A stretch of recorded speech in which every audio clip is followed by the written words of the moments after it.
आज हाम्रो क्वेसन हो 2 + 4 + 6 + 8 + ... + 2n = n + n bracket n + 1 र यो स्टेटमेन्टलाई हामीलाई प्रुभ गर्नु छ र यो स्टेटमेन्टलाई हामीलाई कुन मेथडले प्रुभ गर्नु छ भने प्रिन्सिपल अफ म्याथमेटिकल इन्डक्सन द्वारा र हामी पहिला पनि प्रुभ गरिसकेका छौं कि प्रिन्सिपल अफ म्याथमेटिकल इन्डक्सन को लागि सबभन्दा पहिला हामीलाई के भेरिफाई गर्नुपर्छ भने म यहाँ फेरि पनि लेखिदिन्छु। प्रिन्सिपल अफ म्याथमेटिकल इन्डक्सन को लागि हामीलाई सबभन्दा पहिला भेरिफाई गर्नुपर्छ बेस स्टेप। आई होप तपाईहरुलाई याद छ। दोस्रो हामीलाई गर्नुपर्छ इन्डक्टिभ स्टेप, जसलाई हामी इन्डक्सन स्टेप पनि भन्ने गर्छौं।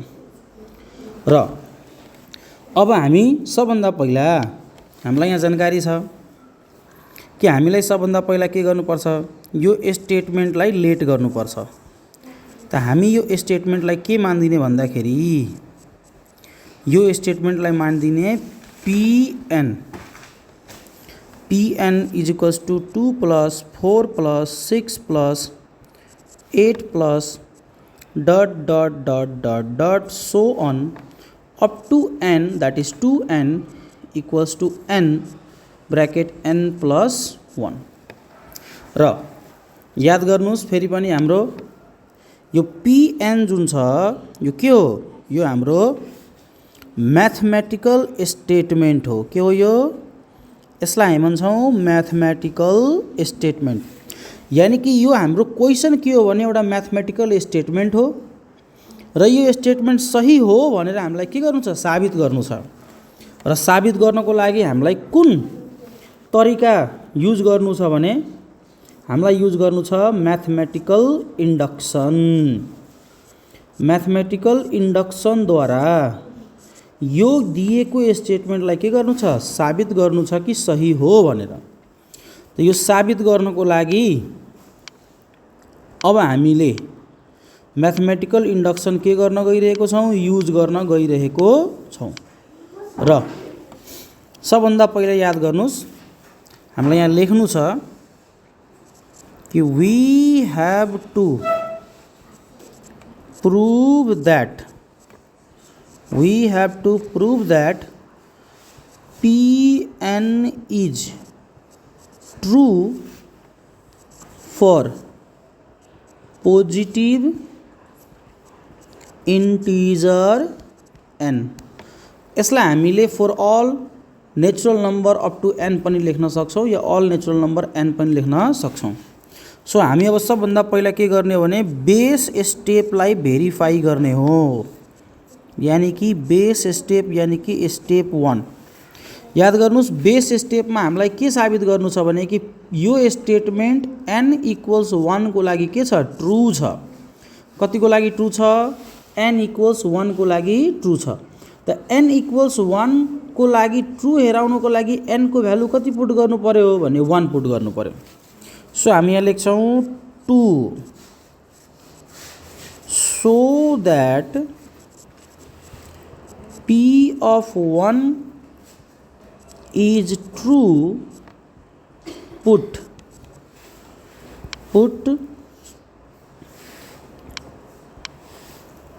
n = 1। then हेर्नुस् यहाँ हाम्रो भइहाल्छ p of 1 इक्वल्स, यहाँ सेमी कलम युज गर्दा नि भयो, इक्वल्स युज गर्दा नि भयो।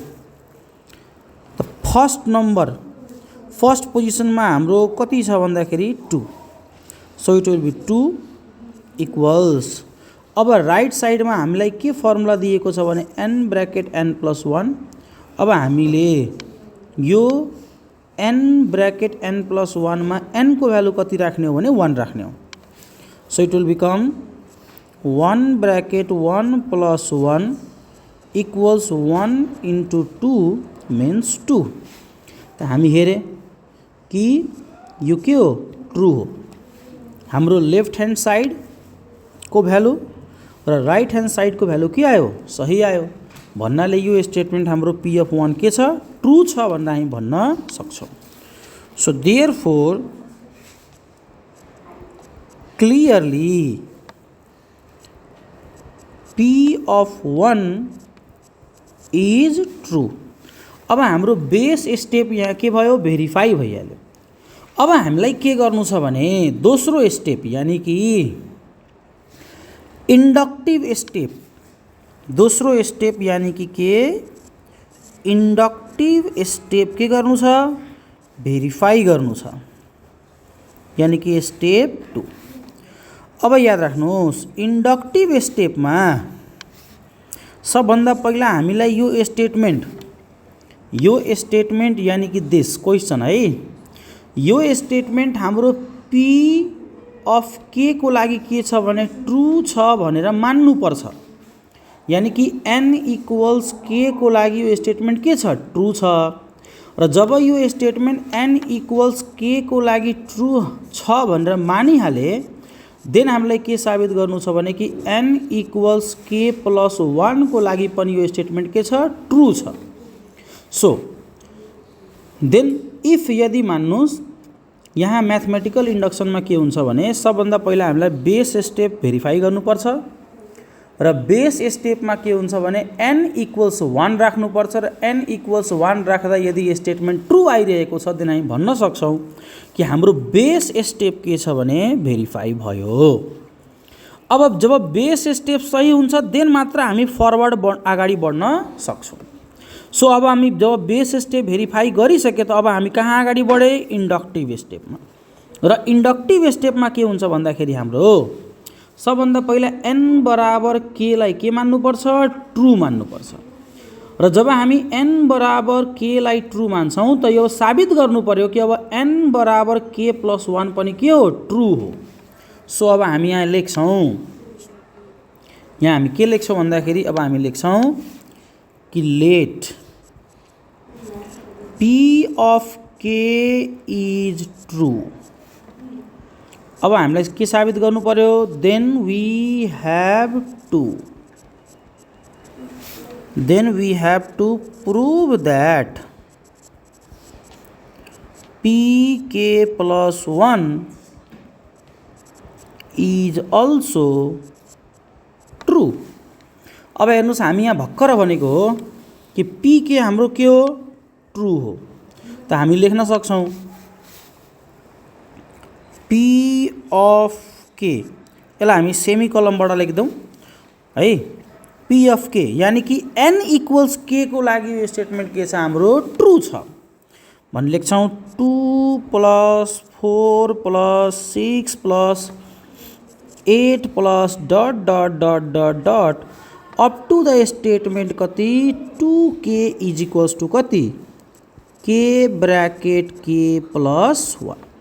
यसलाई स्टेटमेन्ट कति मान्दिने भन्दाखेरि यसलाई मान्दिने स्टेटमेन्ट 1 र हामीलाई थाहा छ कि यो जुन हाम्रो स्टेटमेन्ट छ यो स्टेटमेन्ट के हो ट्रू हो। अब हामीलाई के साबित गर्नु छ कि p अफ k प्लस 1 पनि के हो ट्रू हो। अब हामी लेख्छौं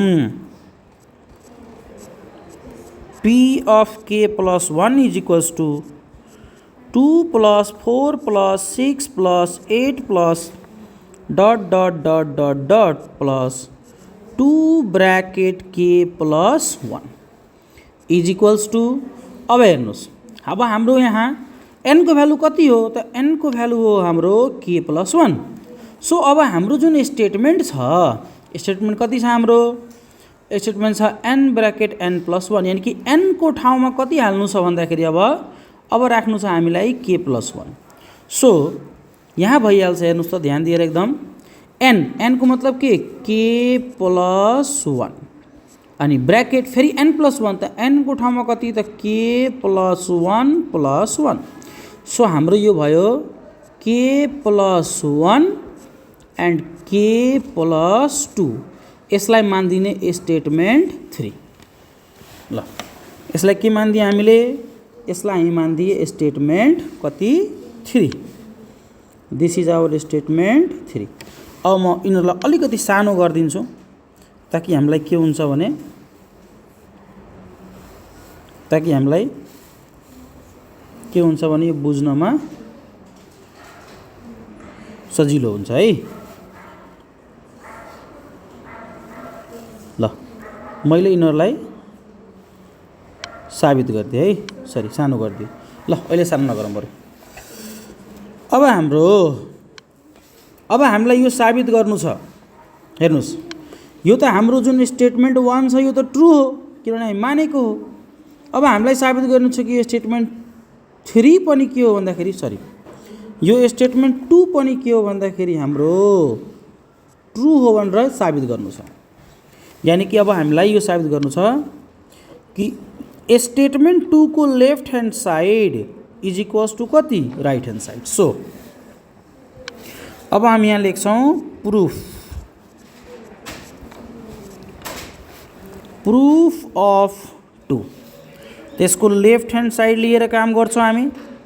त लेफ्ट ह्यान्ड साइडमा हेर्नुस् त के छ, 2 + 4 + 6 + 8 + ... + 2k ब्रैकेट k + 1। अब ध्यान दिनुस्, यो जुन छ हाम्रो, यो हाम्रो कुन टर्म हो, यो हाम्रो कुन टर्म हो, यो हाम्रो k + 1 टर्म। त k + 1 टर्मको प्रिभियस टर्म कुन हुन्छ त k टर्म हुन्छ। सो यो स्टेटमेन्टलाई हामीले फर्दर हेर्नुस् त यसरी लेख्न सक्छौँ, मजाले लेख्न सकिन्छ।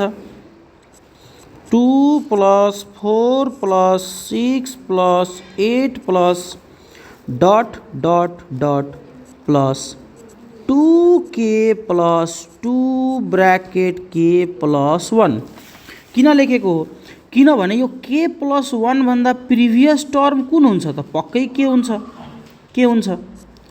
k एन्ड देन k मा 1 जोड्दा कति आउँछ भने हाम्रो k + 1।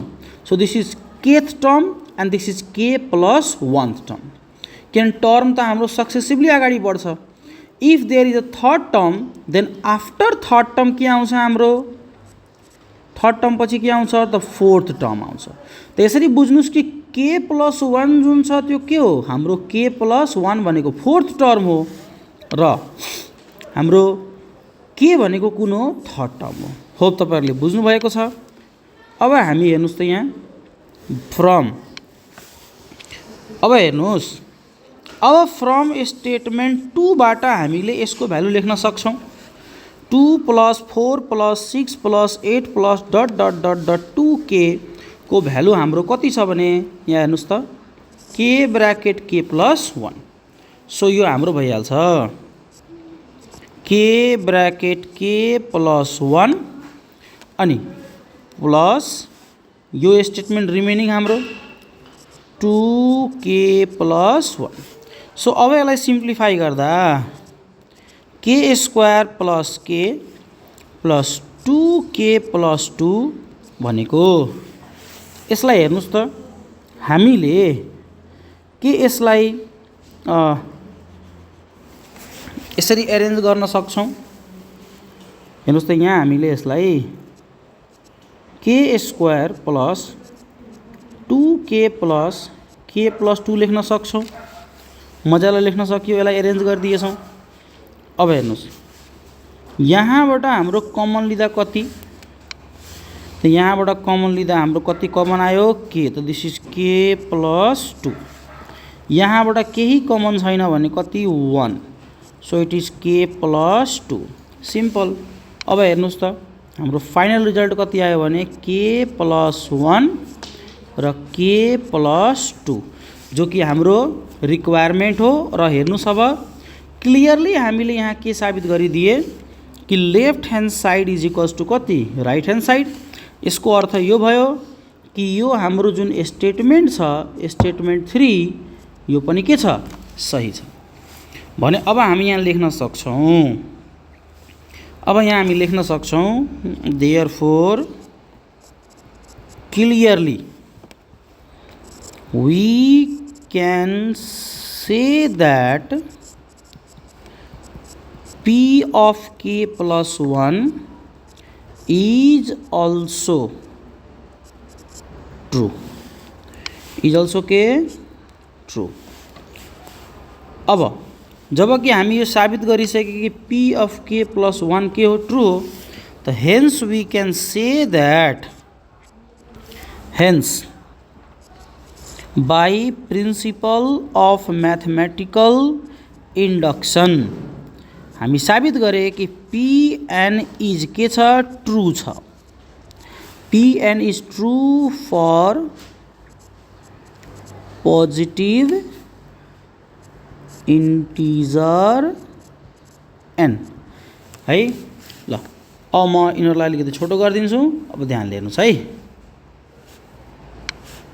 यहाँ हेर्नुहोस् त हामीलाई के साबित गर्नु थियो, हामीलाई साबित गर्नु थियो, हाम्रो क्वेसन थियो कि 2 + 4 + 6 + 8, 2 + 4 + 6 + 8 + ... 2n = n ब्रैकेट n + 1 यो म्याथमेटिकल स्टेटमेन्ट हामीलाई साबित गर्नु थियो। त्यसको लागि सबभन्दा पहिला हामीले यसलाई लेट गरे Pn र त्यसपछि हामी यसको बेस स्टेपलाई भेरिफाई गरे, त्यसपछि हामी यसको इंडक्टिभ स्टेपलाई भेरिफाई गरे। इंडक्टिभ स्टेप भेरिफाई गर्नको लागि सबभन्दा पहिला हामीले P अफ के लाई ट्रू माने एन्ड देन हामीले P अफ के + 1 लाई पनि यहाँ के साबित गरिदिए, ट्रू साबित गरिदिए। हेन्स अब हेर्नुहोस् हाम्रो इंडक्टिभ स्टेपमा सबभन्दा पहिला के हुन्छ, सबभन्दा पहिला भेरिफाई गर्नुपर्छ हामीलाई P अफ 1 जो कि गरे, त्यसपछि मान्नुपर्छ कि P अफ के छ ट्रू छ माने एन्ड देन हामीलाई साबित गर्नुपर्छ कि P अफ के + 1 पनि के हो ट्रू हो, जो कि हामी गरिसके। हेन्स वी क्यान से कि यो हाम्रो जुन म्याथमेटिकल इंडक्सनद्वारा जुन प्रुफ छ त्यो सही हो, यानी कि जुन स्टेटमेंट छ सही हो। त्यो भएर तल लेखेको छ हामी, हेर्नुहोस् clearly we can say that P of k + 1 is also true. Hence by PMI Pn is true for positive integer n। यसैमा तपाईको पोजिटिभ इन्टिजर हटाएर नेचुरल नम्बर n पनि दिन सक्छ। होप तपाईहरुलाई भिडियो राम्रो लागेछ, सही लागेछ। तपाईलाई यो इन्फर्मेसन मोर इन्फर्मेटिभ लागेको छ भने please like, share and subscribe गर्नु होला। हस्, धन्यवाद। फेरि पनि भेटौँला इन द नेक्स्ट क्वेसन।